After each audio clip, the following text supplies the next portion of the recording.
6 মাসের এক পরীক্ষার মুখোমুখি হতে যাচ্ছেন মন্ত্রিসভার সদস্যরা। আগামী 180 দিনের মধ্যে প্রতিটি মন্ত্রণালয়কে তাদের দৃশ্যমান সাফল্য প্রমাণ করতে হবে, অন্যথায় ব্যর্থতার দায়ে হারাতে হতে পারে মন্ত্রিত্ব। বাংলাদেশ সচিবালয়ে অনুষ্ঠিত মন্ত্রিসভার প্রথম বৈঠকে প্রধানমন্ত্রী তারেক রহমান এই কড়া বার্তা দিয়েছেন।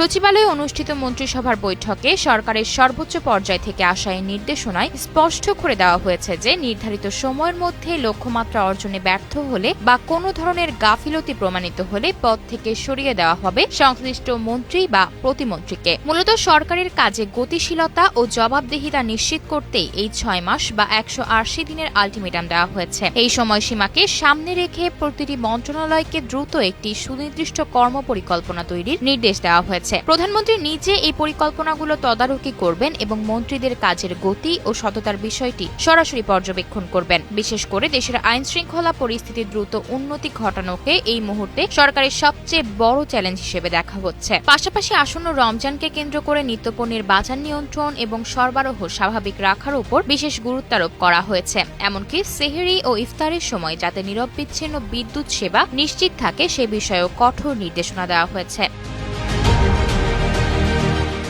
আসন্ন 6 মাসকে সরকারের কার্যকারিতা প্রমাণের মূল সময় হিসেবে ধরা হচ্ছে। খুব শীঘ্রই মন্ত্রীরা তাদের নিজ নিজ পরিকল্পনা প্রধানমন্ত্রীর কাছে পেশ করবেন এবং সেই রোডম্যাপ অনুযায়ী পরবর্তী পদক্ষেপ নেওয়া হবে। সরকারের অবস্থান স্পষ্ট, আগামী 6 মাসের কাজই নির্ধারণ করবে কে কতটা কার্যকরভাবে দায়িত্ব পালন করতে পারছেন। এই সময়ের মধ্যেই কর্মপরিকল্পনা বাস্তবায়ন ও জনসেবার দৃশ্যমান ফল নিশ্চিত করতে হবে।